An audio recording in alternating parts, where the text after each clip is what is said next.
use cases, pearls, and pitfalls. I'm Kate Spurgeon, editor of Greenhouse Management Magazine, and joining me today are Matt Vollmer from Arbery Technologies and Bill Boonstra, president of Bluestone Perennials. So today we're going to be, hi Bill. Today we're going to be unpacking the essentials of a successful RFID or radio frequency identification program. We're going to be talking about an overview of Bluestone's project and talk about some of the problem solution results that they've had there.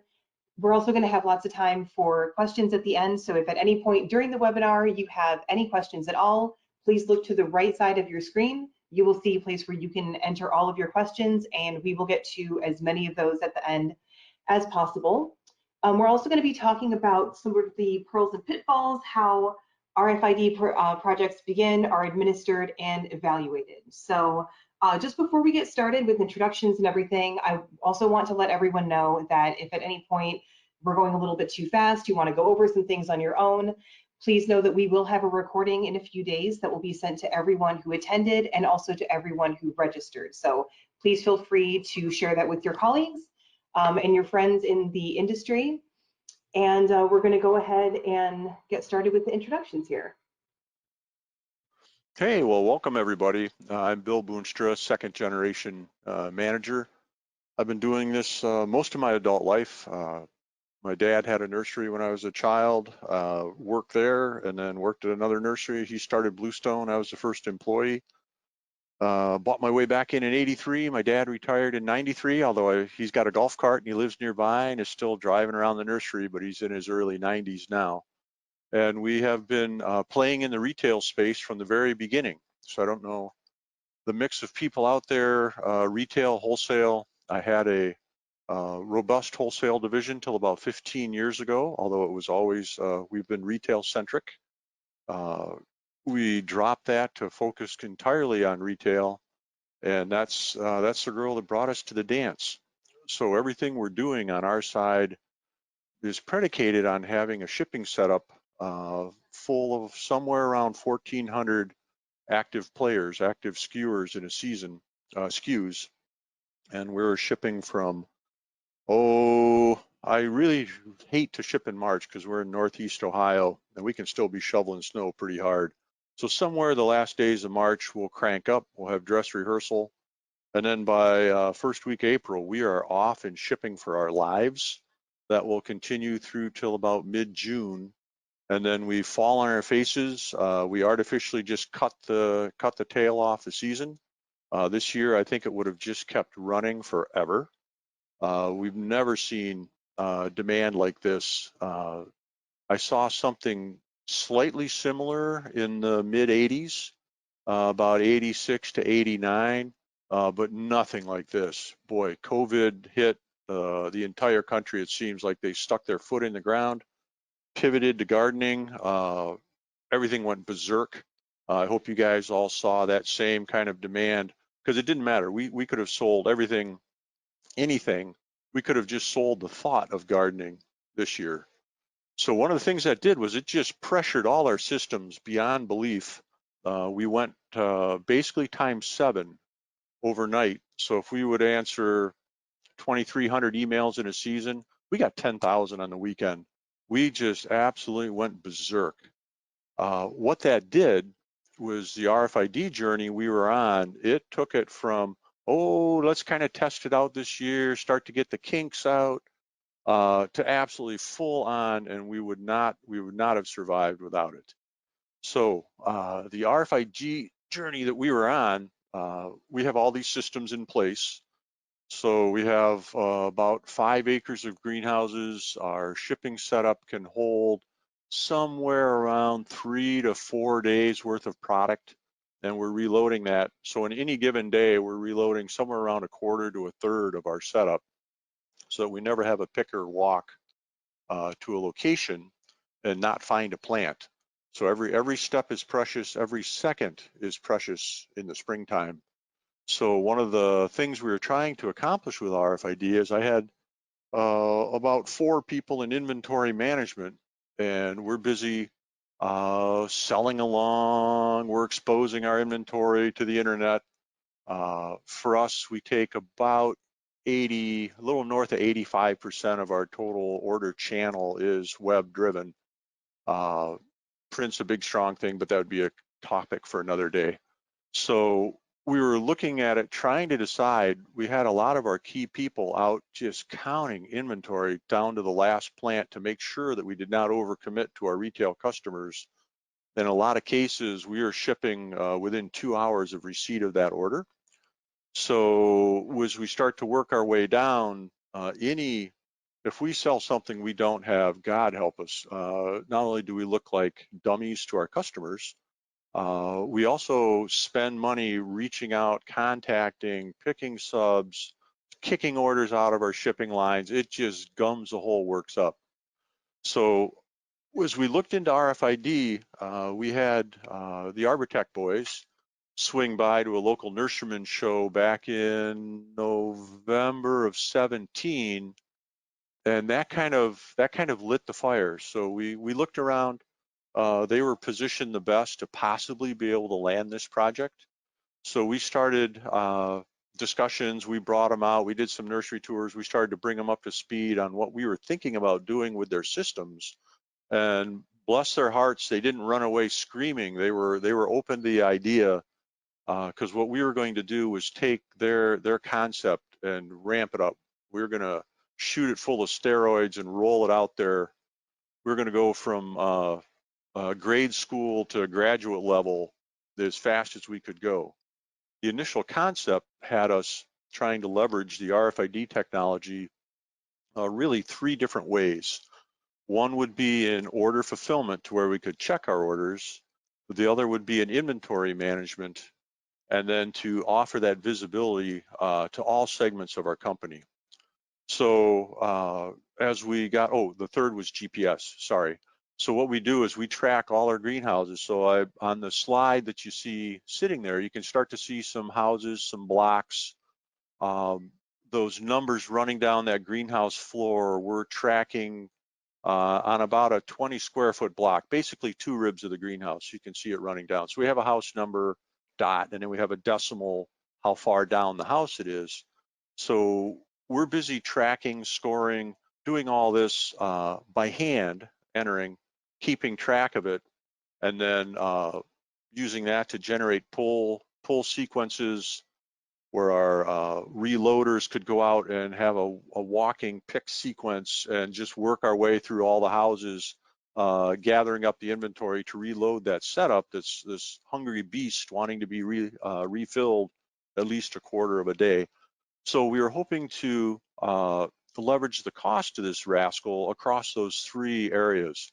What we found out fairly fast on, one point, sorry, I'm going to ramble a little bit. I'm going to be throwing spaghetti, so I hope as we hit questions, you'll throw them in there so we can treat them at the end.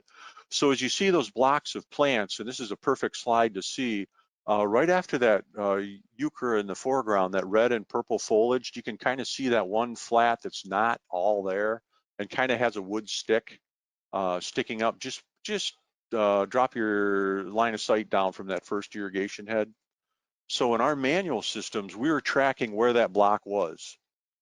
At the time that we would grab this information, we would know how many plants were there, and then after that, it was stale. The block may still be there, but as we're nibbling away at these plants every day, we would not know when that block would be gone, except the fact that you can kind of see a little wood stick sitting there. The haulers would say, hey, this block is gone. The wood stick would turn in. We'd have 2 chances to lead it. But if we said that was our shipping block, and we can have 6, 7 blocks of plants coming along so they don't outgrow our packaging, we would come in and look at that block and say, you're now shippable. We'd have other blocks where we'd say, hey, you're on deck, but until this block is gone, let's ship this whole block. So as they're working their way through, we couldn't differentiate within that block. So that kind of scroungy flat, those seconds that got shifted, they may be fine in another 6 weeks, but right now they're not shippable. In the heat of battle, our pullers would come in. It would say, go to that set. There's that plant. Hey, this is the best. The powers that be say this is shippable. Boom, up into the shipping setup it would go, at which point our shippers would go, what are you doing? Why are you bringing me this scroungy flat? Get this thing out of here. Go get some right stuff.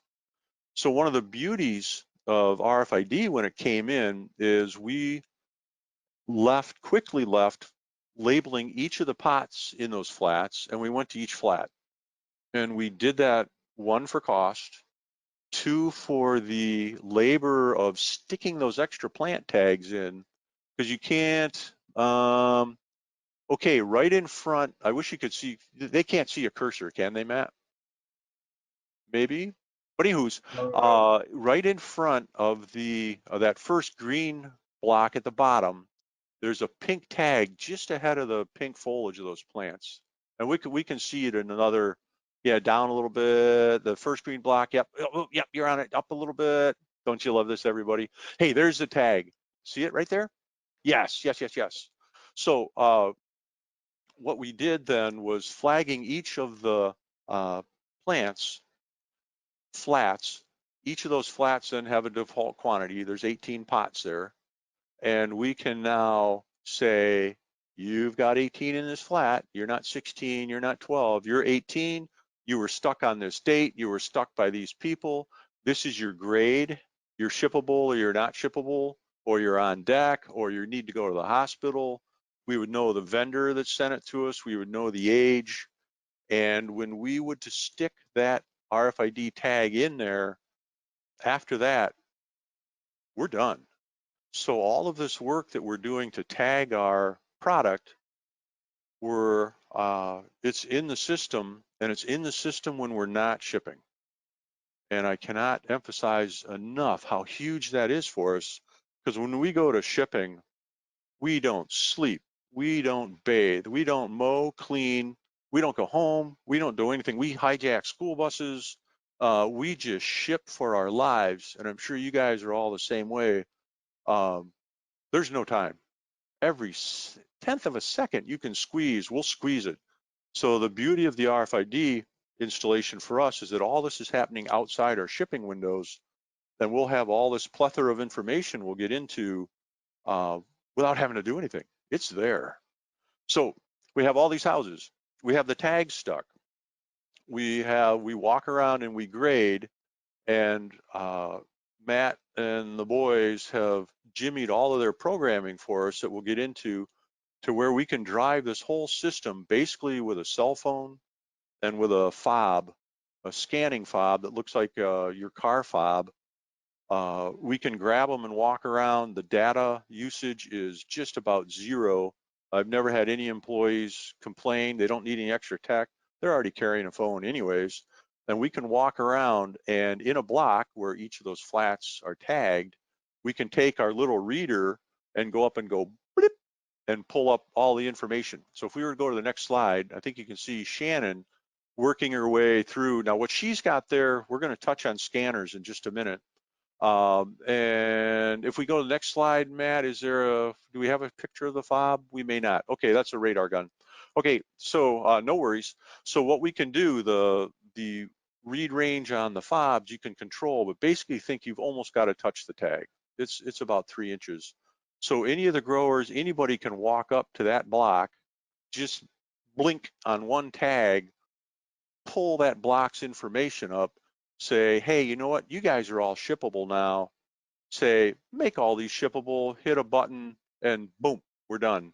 Or they could say, make all these shippable, great, go back, blip, blip, take these two and make them not shippable. Make them that they need to go to the hospital, make them that they need work done to them, they need trim, they need moved, whatever.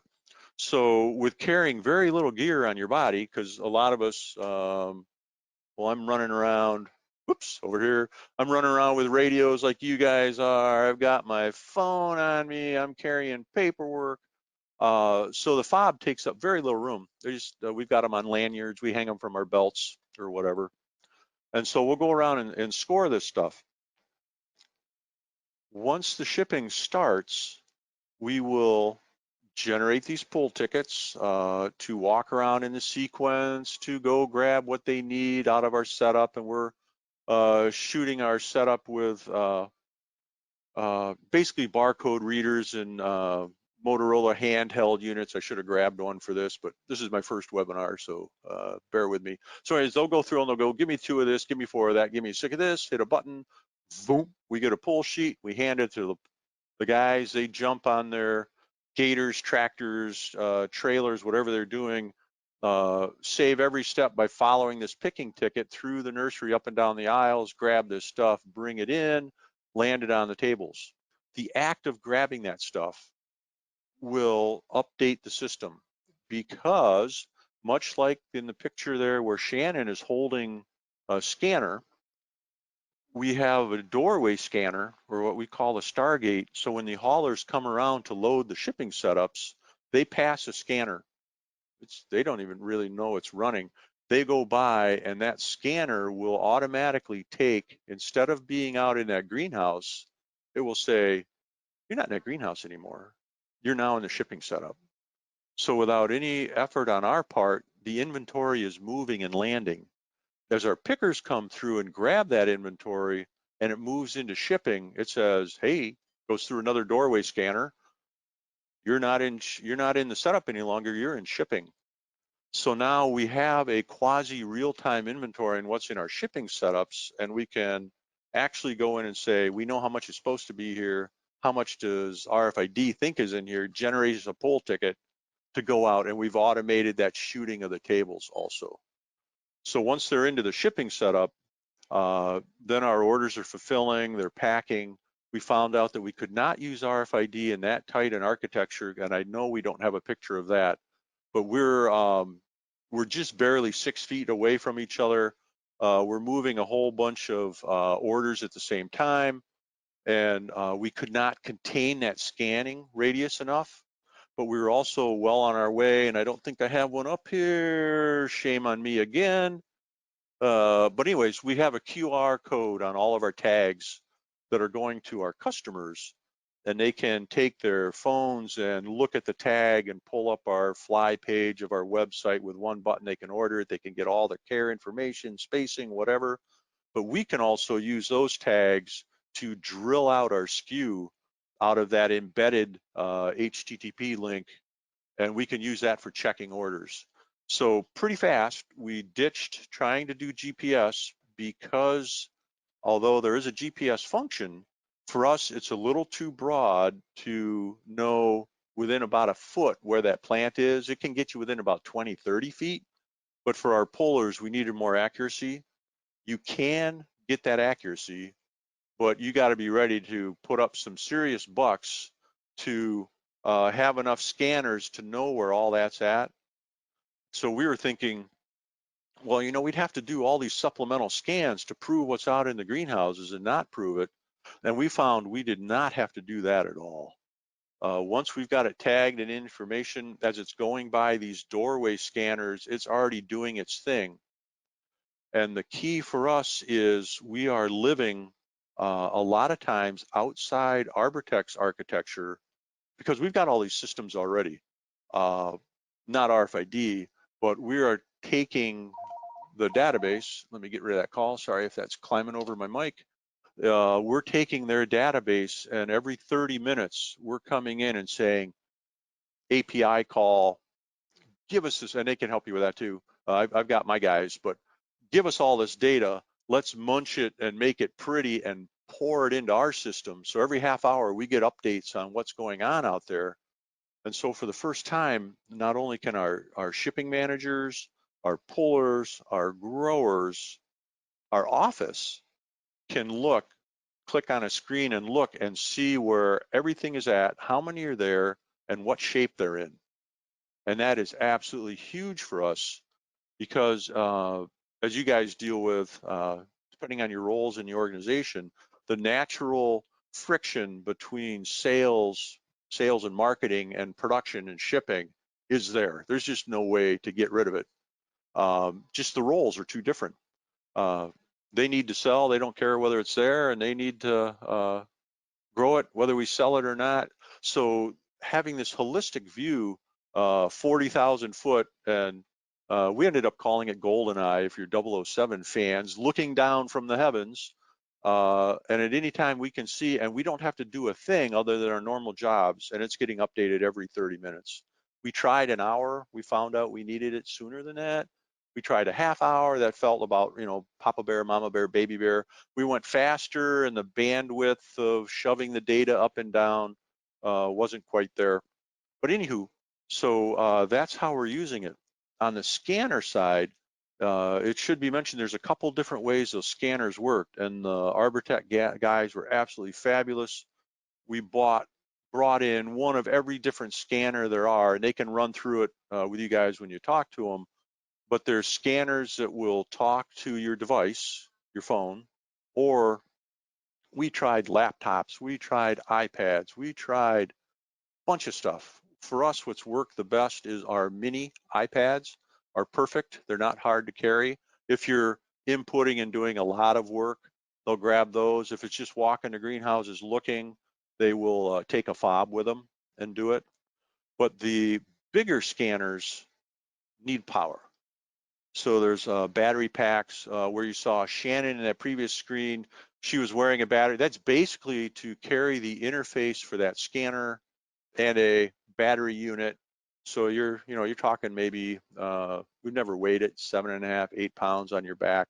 But anyways, it gets bulky, and you just can't suddenly react to something you see. You have to have the equipment with you as you go. The door scanners, which would look a lot like what Shannon is holding, the aerial configurations are different. The scanning can either happen in a spiral as it's looking, or it can be oriented. If it's oriented and your tags are all aimed the same way, which they are for us, they can punch through foliage, they can be wet, they can be a whole bunch of stuff, and we can read them. For what we're doing, there's no utility downstream for those tags that we're using. So our customers, it means nothing. They're about, for us in our volumes, they're about 24 cents a piece. We can probably get at least 4 years out of those tags. There's a lot of different guys that have tags. We worked on the design with Matt and the lads. What we liked about their tags the most, those little pink things, and there are really none in that view right there, sorry.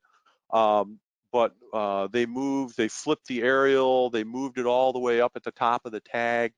That chip is sandwiched between the two layers, where some of them, other guys, are laminated on. With that sandwich, until the UV of the sun degrades that tag enough to actually start to break and snap and not survive, we think we're going to get 4 years out of them, which is also a tremendous cost savings for us.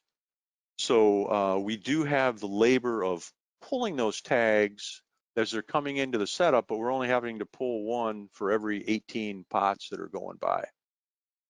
As I'm rambling here, Matt, is this kind of what you're looking for? Yeah, I think this is very helpful. A lot of things that we cover with our customers, I think you hit the nail on the head. That if I had to summarize, basically, there are constraints with RFID technology. It's not necessarily new technology, but it's evolved dramatically in the last 5 to 10 years. Tag prices have come down as much as 50%, 60% in the last 2 or 3 years.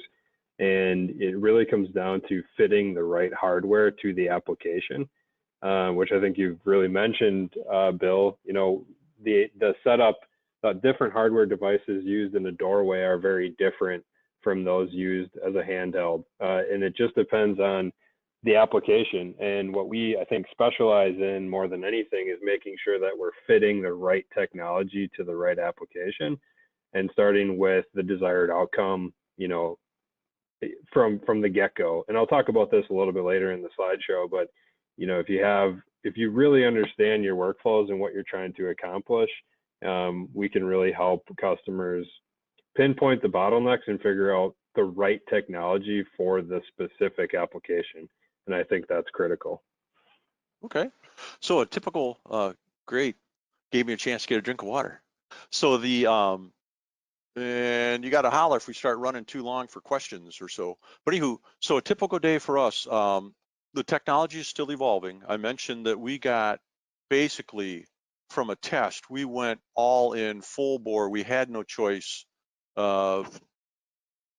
business went ×7. We pulled back all of our we're just swarmed. We pulled back all of our marketing levers. We still went ×3. It was just absolute bedlam, and all the inherent problems of unanticipated growth like that. So we were scrambling for our lives. So we were very happy to have this view, because never was there more pressure on trying to not oversell yet sell every plant that we had on the nursery.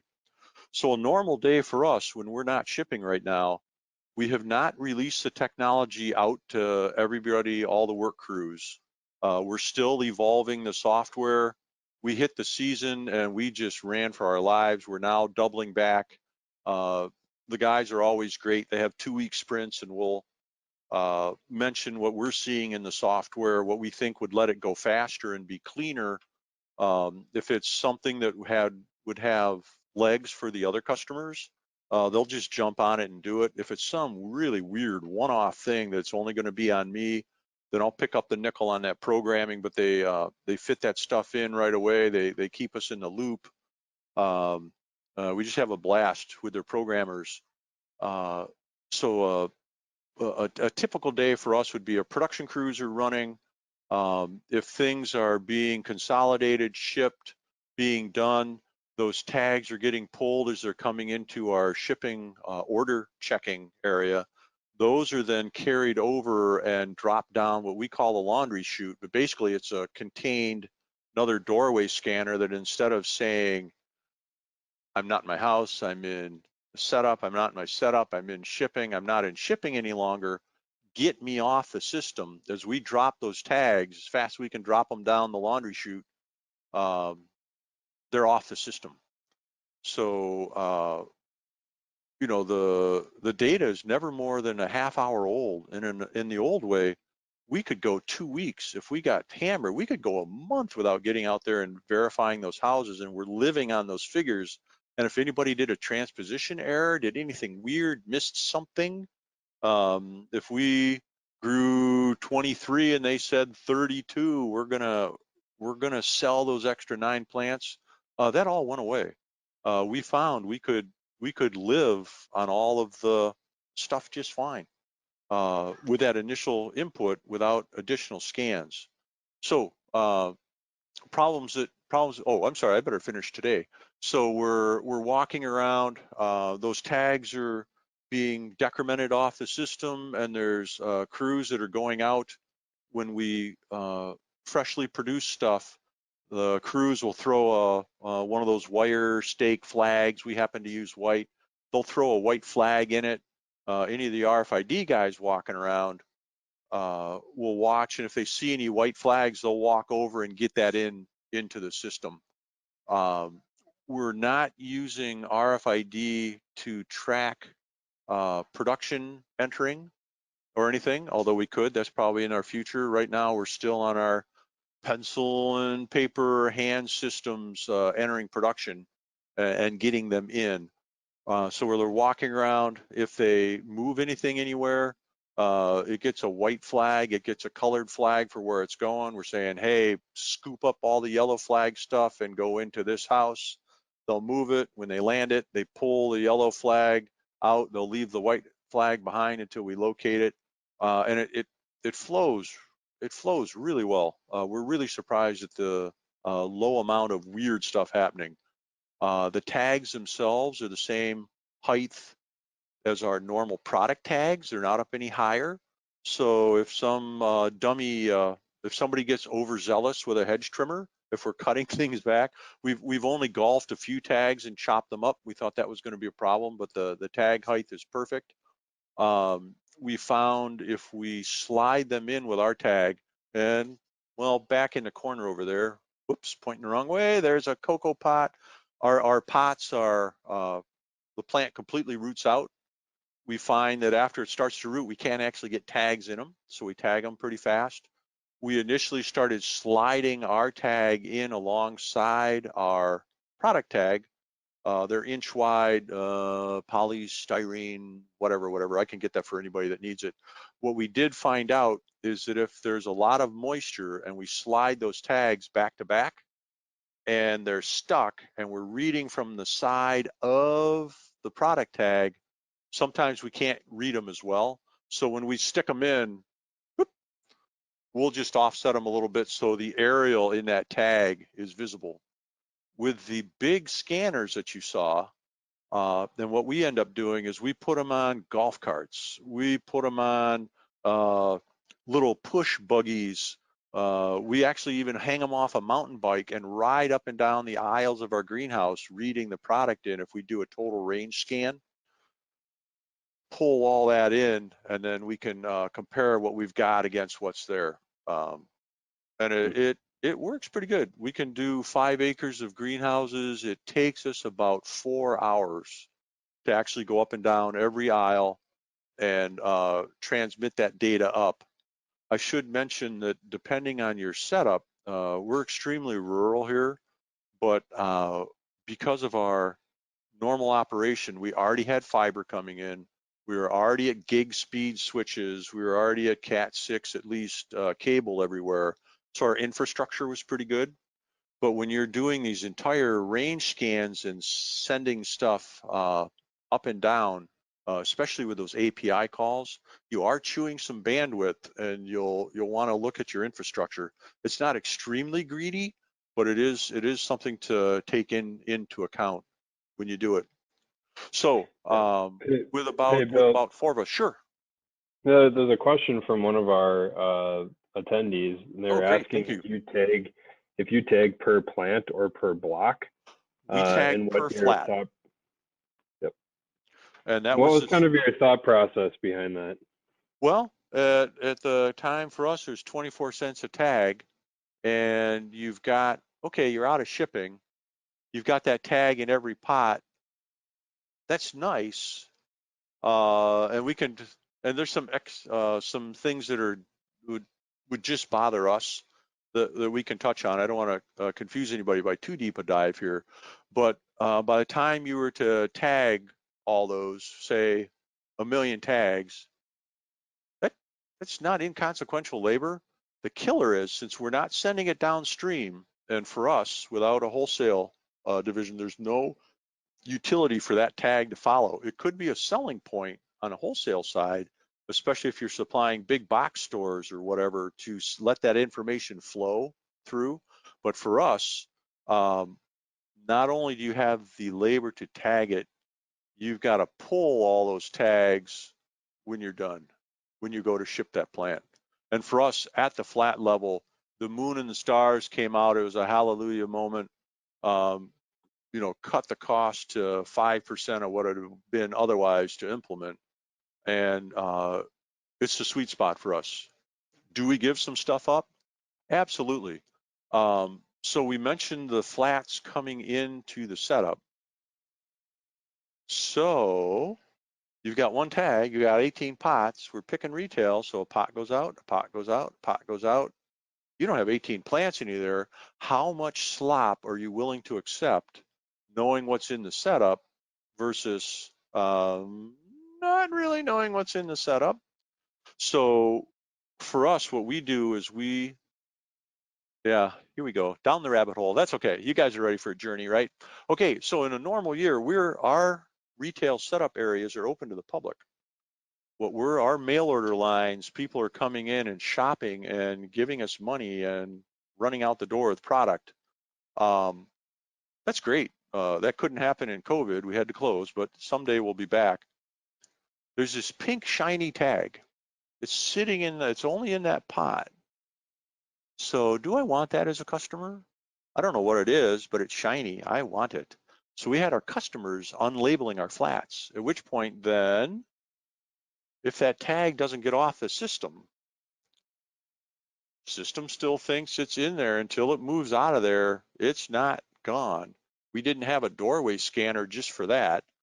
As the customers are going the other direction, then all our orders are flowing. So what we did was we started, as the setup was filled, we'd put that tag to the back of that block. As our pickers are picking, they're under the guidelines of, hey, when this gets about a half a flat, go ahead and pull the tag. So we call it the 4-pot conundrum. What we're trying to get around, and this is probably way more information than you wanted to your answer, But if the first four, you got 4 flats, if the first 4 pots out of there all have the tag and they're gone, eek. Likewise, if the last 4 pots out of those 4 flats all have a tag, the system thinks there's 4 flats there and there aren't any longer. So what we do is we nibble about half of that flat off. We'll pull that tag, send it with the picker. They'll turn it in, gets dumped down the laundry chute and off. So for us, we're able to live with the uncertainty of about 9 pots per variety, half a flat. And that is way more accurate than we have ever been. But still, that does cause some problems toward the end. And that's a whole nother question when we're down to trying to sell the very last plant, how to handle that. And we haven't handled it yet. We're still playing, scheming, and dreaming. Matt, Drew, and the boys are still getting lists of programming mods that we like as we're trying to scheme just how this is going to work. I hope that answered your question. See? Yes? Bing. I think it does. I can't see the attendee chat, so I'm not sure, but Oh, I okay. think it was That's okay. Trash me in the thorough. background. Just don't show it to me. We'll be good. So, yeah, so we have not rolled the technology out to everybody. And at current thinking, I don't think I will. We've got it pretty bulletproof. But the equipment and running around and who's got a phone and who doesn't, and some of our people, computer mouse is daunting. Other people could probably hack your system and steal all of your personal information in moments. So we're just leveraging the people that are very technology not adverse. The technology is their friend. The younger guys, yeah, the 20s and 30 somethings, heck, they're fine with that. Their full systems go. So the journey continues for us. Pitfalls. I've suffered them all for you, really. Each, I would say, take what we're doing, and remember, we're just using the inventory side, and Arbitech has a whole bunch of other stuff that we haven't even looked at. It would just duplicate our system, so we're sticking with what we got. But I would say dream big. Don't assume that it can't do something, and dream big, and then take a look for where you ended up. So I threw everything up at the kitchen sink at these guys. Just GPS. We played with so many different scenarios to make GPS possibly work for us, and they were right with us every step of the way, and they're very cognizant that the software needs to work for the way that you do and run and your business rules, and not where you'd have to adapt to their software. We have not had to adapt yet. We've been able to do exactly what we want, how we want to do it, and the software has been a tool, not an impediment, not something that's saying, nope, you're not going to do this. So we're extremely pleased with where we're at, and we're early on in this journey, enjoying it very much. Okay, what's next? I'm running out of thinking of where I was.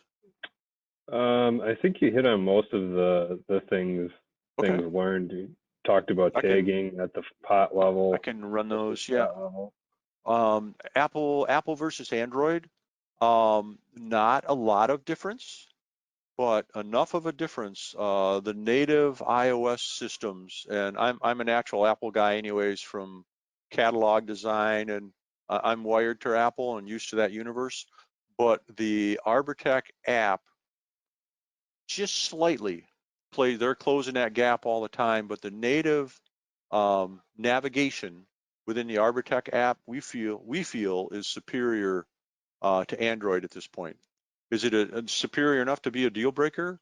No, but between the two, all our Android users, once they started working on a mini iPad and got used to the Apple universe, then they're asking me if I can buy them an Apple phone to carry instead of the Android that they've got. And Santa's listening. We'll see if they're really good. We might.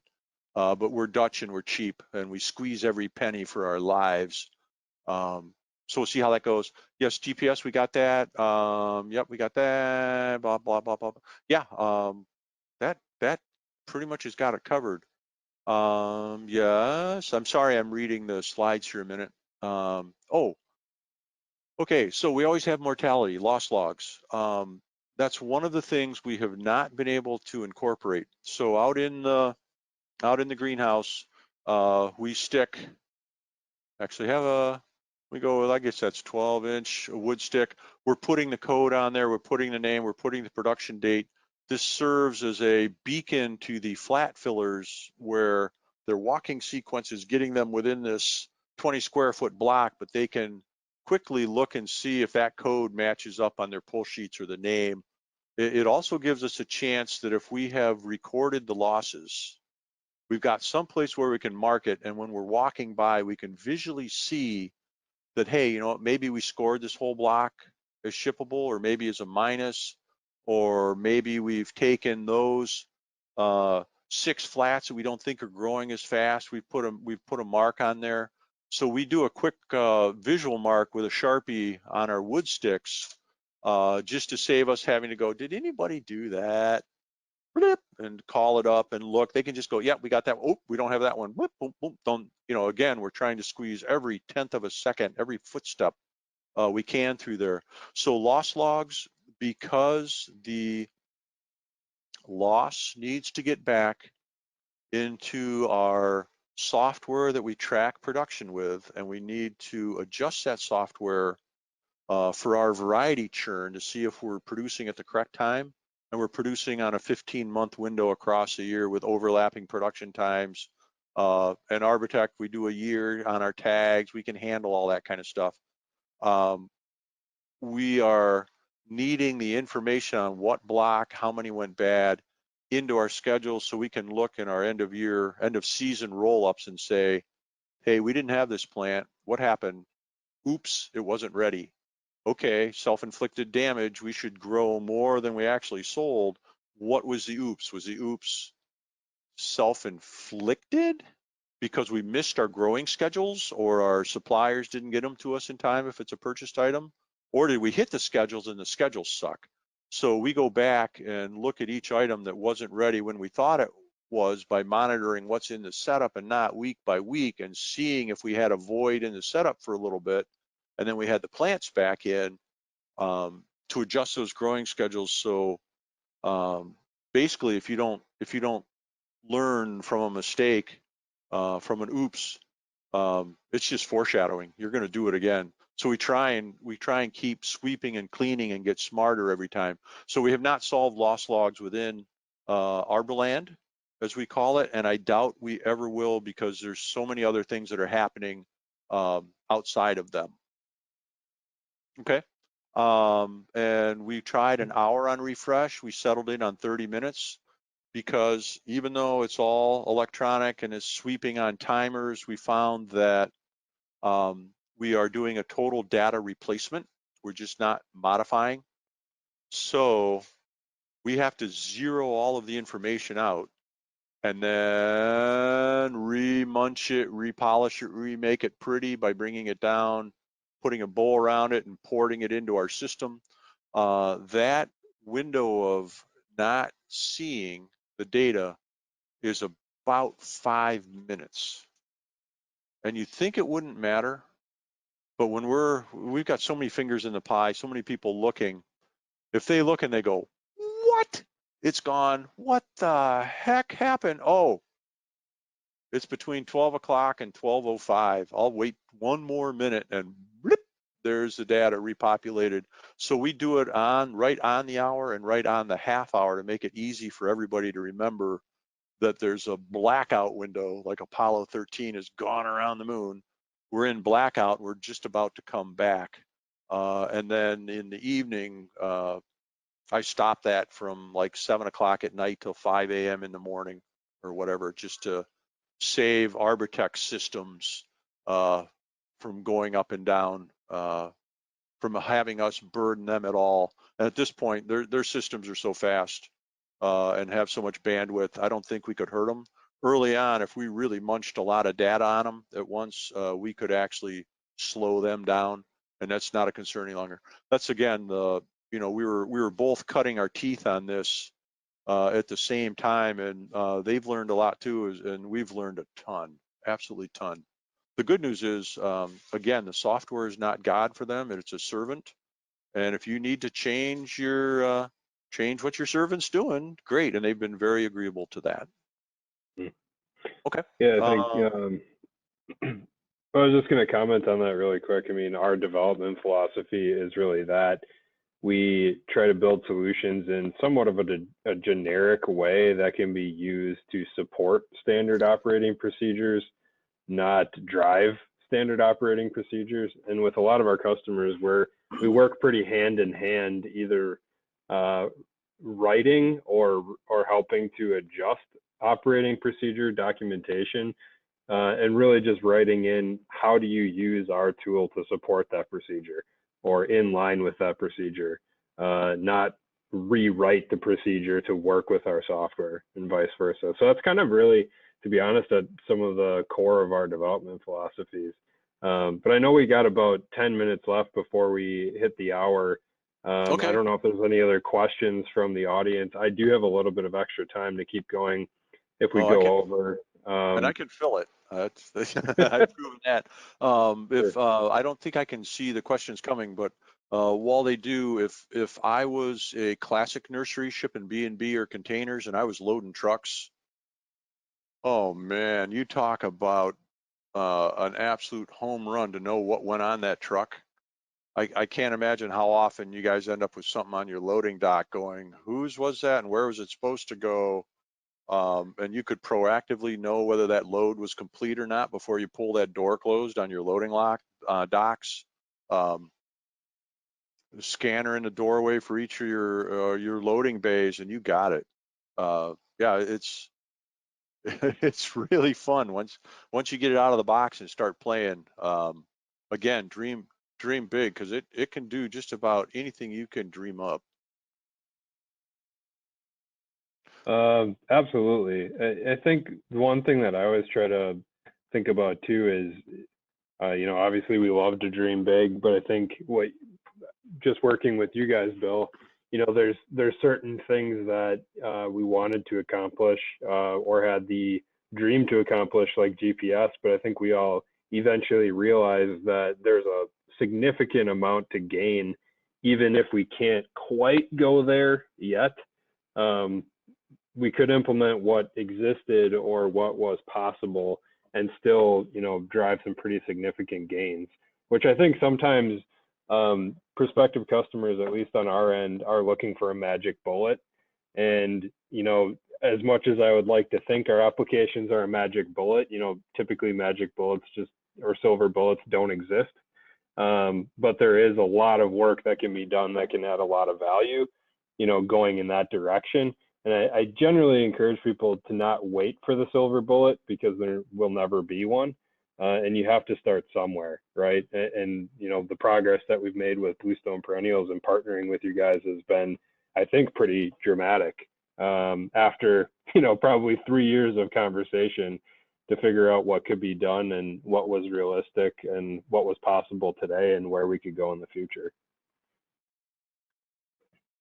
Yeah, I couldn't agree more. So as you guys, start thinking about this, I'm an open book. So if you hit any questions, certainly hit Matt and those guys first, and if they think I can help fill in a blank or two for you, I'd be happy to, because at some point each of you guys are going to be able to pay me back. I've never once done a kindness for somebody that wasn't paid back to me 3 times over. So we've had guys in here for tours, taking a look from all over the world, basically. We just had another one a couple weeks ago, even in COVID times.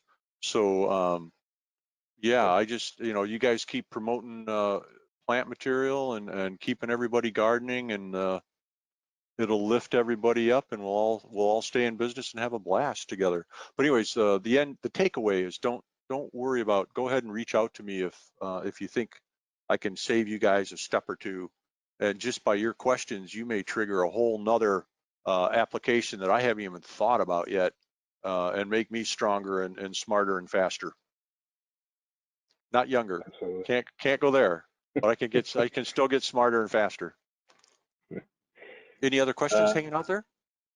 We do have We one actually other do have a question. couple of questions coming in. There's someone who's asking what volume is needed to get to the 24 cents, 24 cents per tag cost. Yeah, so Arbitec's great. They will aggregate all of their orders together at certain times of the year and try and get bulk. At that point, they tied us on to a few more. So Matt, I'd leave it to you. Is that cost still pretty good? And we are on a 6-inch tag, 6-inch by 1-inch. Then what we're doing is we're printing those in color. One, so we see them, and two, so later on I can print them in a different color when I order my next batch to start to get a feel for, hey, you know what, the pink tags are starting to break like crazy. We ordered those 6 years ago, or 3 years ago, just most basically so we can refresh our inventory better. But Matt, I'd leave that to you on where the pricing's at, because we bought ours, Jesus, 2.5 years ago, maybe. I don't know. Yeah. It's all a blur, especially this spring. Just blurred everything. Yeah. So RFID tags, I mean, in a lot of generally are pretty much a commodity. And even in the last 2 or 3 years, that tag at 100,000 units has come down probably 5 or 6 cents per. So by the time, Bill, by the time your tags expire, I imagine they'll be below 20 cents per Yeah. at your volume. So it's just, and I just share that because the costs have just continued to decrease, and it's again a volume sensitive product. We work with various hardware vendors and partners across the country to make sure we're shopping the best prices, and then we actually will re-engineer tags for customers, work with different manufacturers, put together different CAD drawings, change inlays, RFID inlay, change inlay positions, Yep. strip out different materials. We'll add a second layer of material to enhance durability. Lots of different things to make sure that the tags fit the application, and we do our best to hit the price point, because honestly, the hardware is the most significant, I think, potential deterrent from utilizing RFID. And so, we've really been pushing to get the cost down on this stuff, and they are coming down pretty dramatically. And I missed a point that I probably should have made early on.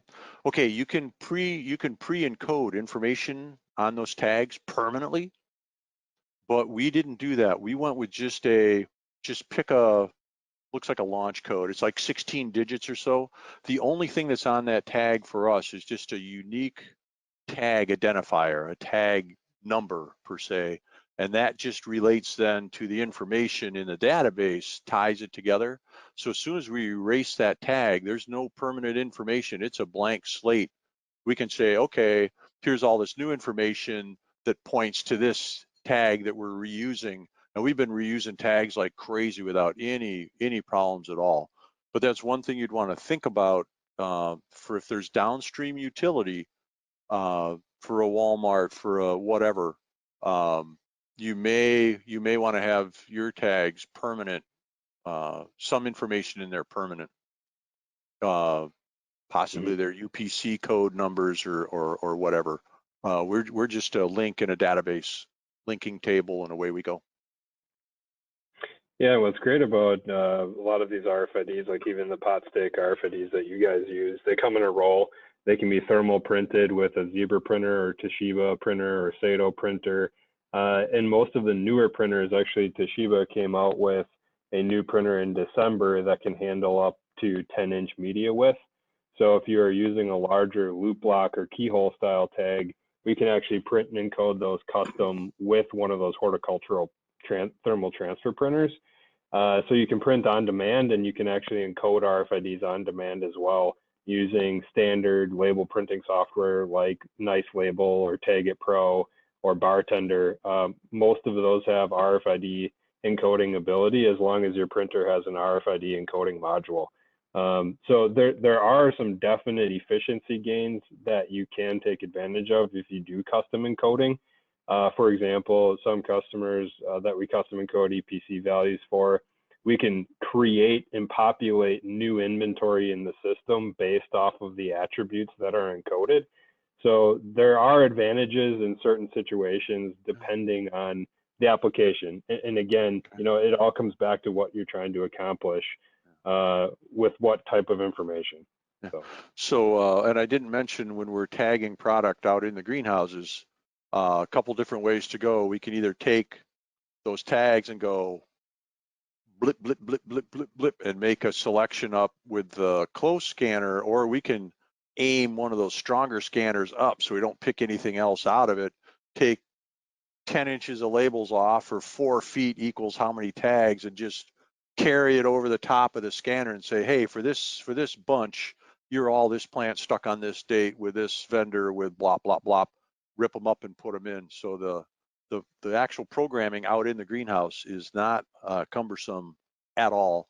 We are not thermally printing them because we're going to reuse them over and over again. We do use bartender software on a 1-inch by 6-inch tag to do our QR codes and our information to our retail customers, and they head out that way. Absolutely. I don't know if you guys have this or not, but a couple of folks have asked if you have a photo of the actual tag that you can share with us. Oh boy, you'd think I would. And we're running out of time for me to quick holler for somebody out back. Wait a second. We can always send it out to folks later too if you don't Anyways. have one. Oh, there you go.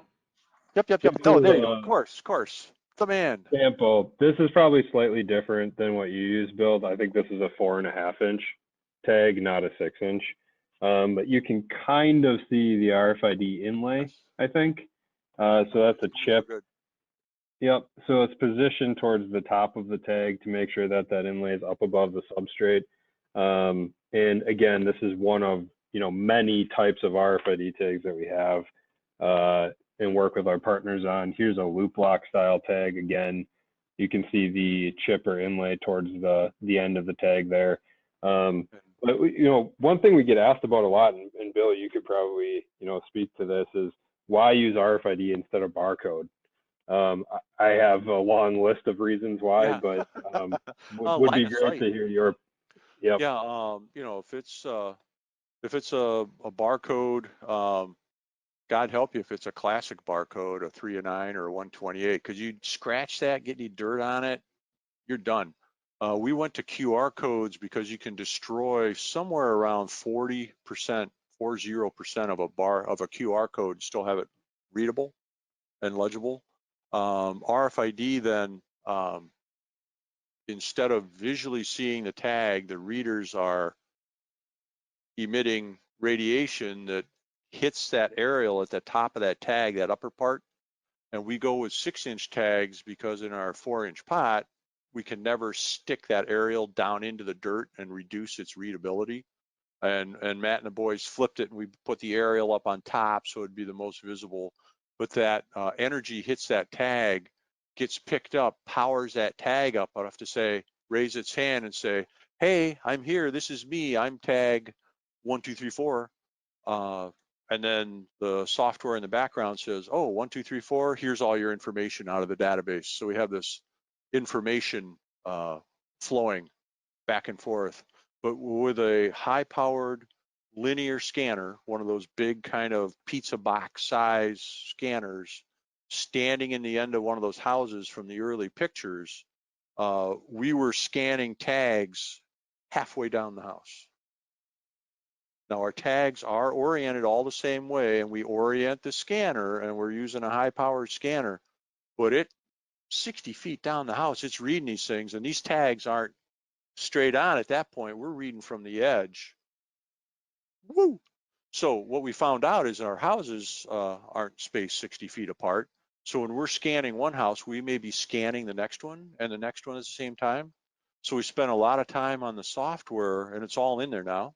You can thank me later, but you can go in and say, you can filter in on the results. So you could say, give me this half a house, and I just want to look at this one variety that got picked up within this house and change some of the parameters or see what's there, double check account, whatever. and then with that scan say, okay, now give me this next one over here. I want to change that. So sometimes we're in with a bigger scanner, maybe on that mountain bike that we mentioned, riding around. It's a fat tire, so it's kind of fun. That way the hoses don't kill us. I don't know if you've ever ridden a mountain bike in a greenhouse and got caught on a hose. You can't steer away from it, so you just end up going whack right into the plant. So you leave this outline. It's rather embarrassing. But anywho, yeah. So we've learned a lot, and we continue to learn a lot. And the only thing I can't say I'm going to be doing it this exact same way today as I am tomorrow, but I know I'm going to be doing it because it absolutely saved our butts. Fall continues strong. We're just finishing up our fall shipping, but unprecedented demand, just absolutely off the charts. And if anybody's got a crystal ball, pay me back, email me your forecasts of what you think the gardening public is going to be doing in April and May next year, and I'll buy you dinner if you hit it. It's like playing Jenga with all our assumptions. I know you guys are all doing your forecasting. Yeah, we're working on 22 already. 21's a done deal, and man, am I guessing. But what a ride, huh? You can't make this stuff up. Okay, I think we've hit our hour. I can stick around. I don't know if the attendees are dropping away or whatever, but just thank you for taking the time and for caring what we're doing. Been a pleasure sharing. Yeah, thank you so much, Bill. Really appreciate your time as well. And it's been a great partnership, and we've enjoyed the project just as much as you guys have. So I hope this was beneficial to all the attendees. I do have our contact information up on the slide. Feel free to reach out at any time. I'd be happy to stick around if there are any other questions, but certainly want to be respectful of everyone's schedules as well. But also want to thank Kate and her team for putting this webinar together and allowing us to get up here and share some interesting stories. So thank you, everybody. Thank you guys so much for being here. We appreciate it. Again, everyone check your email in the next couple of days for a recording, and please reach out to either Bill or Matt with any more questions that you might have. Excellent. Yeah, thanks, everybody. Great. Okay, I'll drop away. Thanks, guys. Bye-bye. Bye-bye.